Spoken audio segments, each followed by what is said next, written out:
참 감사합니다. 구원의 길 워크숍을 통해서 또 우리가 현장을 향한 또 중심을 회복하고 또 현장 속에 예비된 영혼들을 하나님께서 우리에게 부시실 것을 믿습니다.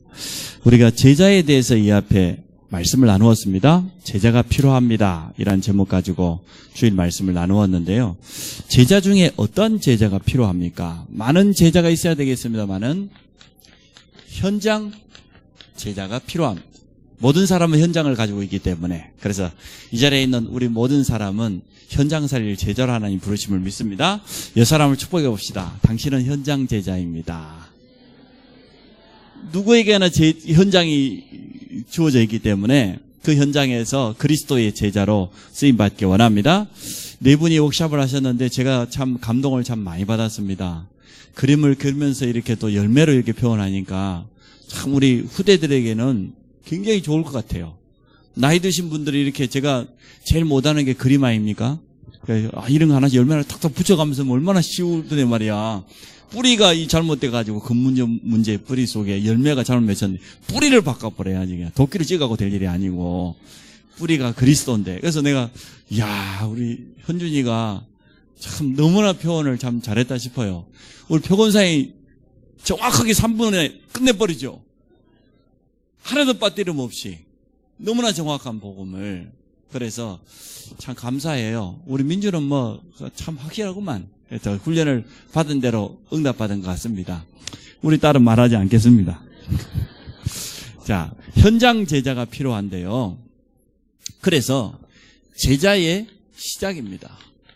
제자의 시작은 예배입니다.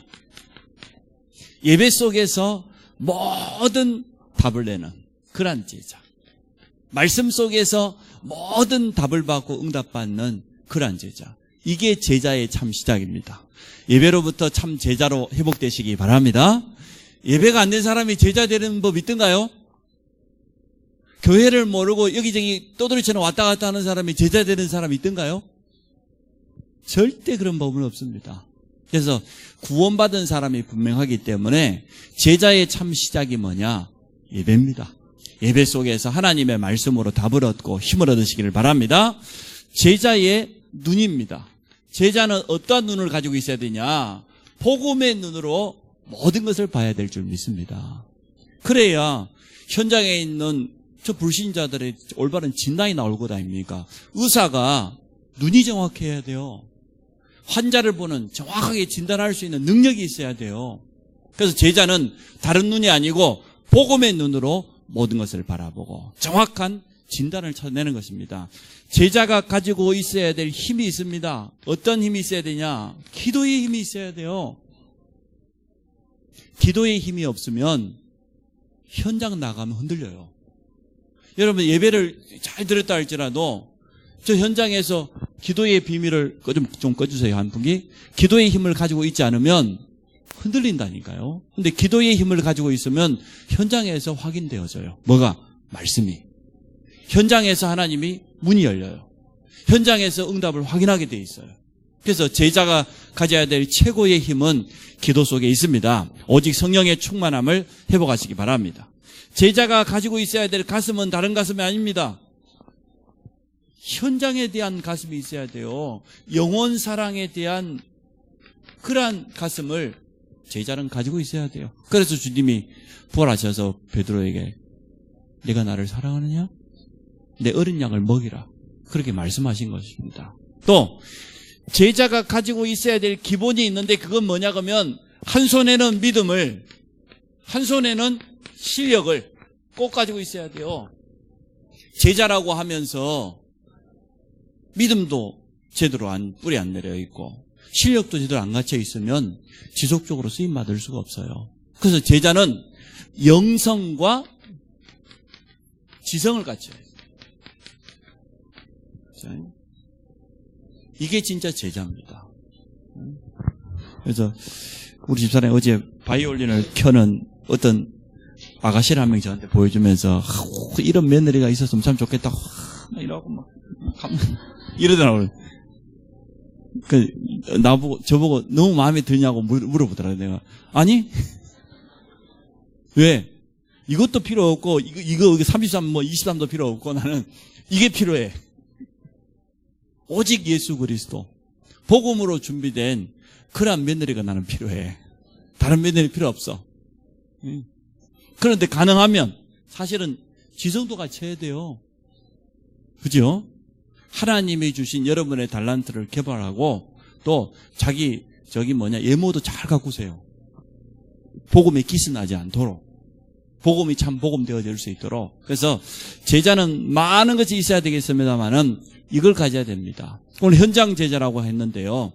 현장 제자는 뭡니까? 해답 가진 제자입니다. 현장에 있는 사람들이 해답이 없기 때문에 이 땅의 문제는 우리 근본 문제라고 참 잘 표현해 줬어요. 하나님 떠난 창세기 3장의 근본 문제입니다. 그래서 불신자들이 12가지 문제 속에 빠져서 창세기 3장의 나중심, 창세기 6장의 네피림에 빠져가지고 완전 육신의 물질에, 창세기 11장에 바벨탑을 쌓는데 성공의 바벨탑, 그 헛된 거거든요. 사도행전 13장에 보니까 그 성공해 보려고 자기 나름대로 발버둥을 치는데 그게 뭡니까? 무속, 점술, 우상입니다. 그러다가 불신자들 6가지 가운데 그대로 매여서 지옥 갈 수밖에 없고 이 저주와 재앙을 후대들에게 대물림할 수밖에 없는 이 근본 문제 때문에 찾아와 있는 12가지 문제 속에 있어요. 여기에 대한 해답은 오직 그리스도밖에 없습니다. 오직 그리스도만이 해답입니다. 이 해답을 가지고 있는 제자. 왜 오직 그리스도입니까? 그리스도께서 마가복음 10장 45절에 보니까 대속물로 오셔서 우리의 모든 죄와 저주를 끝내버렸어요. 완전 해결해버렸어요. 또 그리스도께서 요한 1서 3장 8절에 보니까 마귀의 일을 멸해버렸어요. 더 이상 우리가 두려워할 필요 없어요. 승리하셨다 그 말이죠. 그래서 하나님 만날 수 있는 완전한 구원의 길이 되십니다. 길이요 진리요 생명 되시는 그분밖에 없습니다. 그래서 그리스도만이 유일한 해답입니다. 이 해답을 가진 제자가 현장 제자예요. 현장에는 해답을 기다리고 있는 영혼들이 너무나 많이 있기 때문에 성경에 보니까 이 해답 가진 자가 가는 곳에 나타났던 그 많은 증거들이 있습니다. 요한복음 3장 1절, 사도행전 3장 1절부터 6절을 보니까 베드로가 성전 미문에 있는 안전뱅이에게 나사렛 예수 그리스도 이름으로 일어나 걸으라. 예수 그리스도라고 하는 완전한 해답을 주었어요.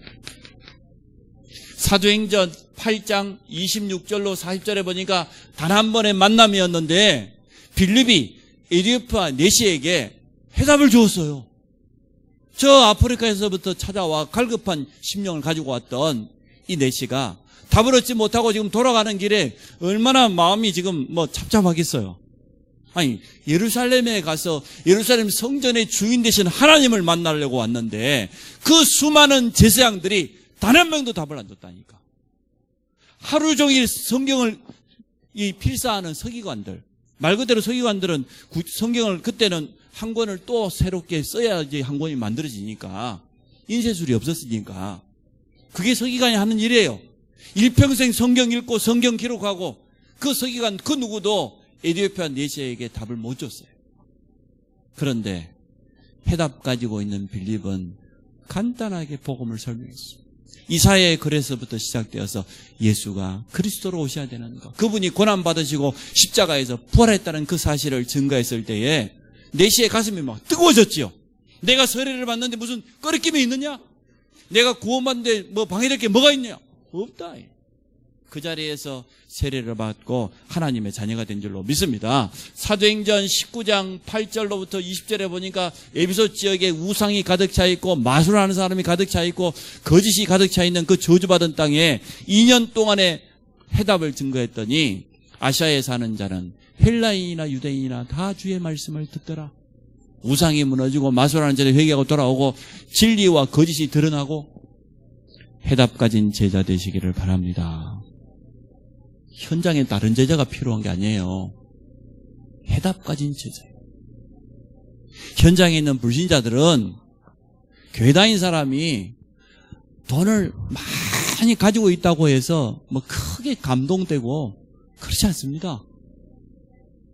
그 사람에게 제일 필요한 영적인 답이기 때문에 해답을 줄 수 있는 사람이 필요해요. 두 번째 현장 제자는 어떤 사람이냐 그러니까 영적 사실을 아는 제자.